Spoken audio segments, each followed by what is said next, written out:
Hi guys, kain po tayo, lunch tayo. Nagluto po ako ng sinigang na baboy. Kain po tayo. Tsaka syempre, Pinoy tayo. Rice is life. And of course, meron ako ditong itlog na maalat kasi walang sibuyas. So, spring onion lang tsaka kamatis. Okay na yan. Kain-kain po tayo.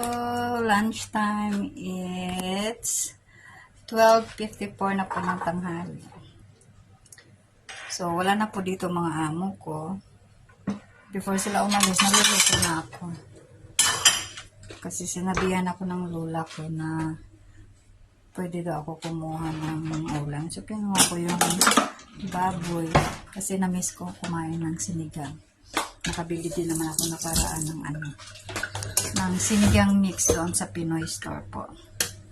So, ito, kakain po tayo guys. Rice is life tayo talaga.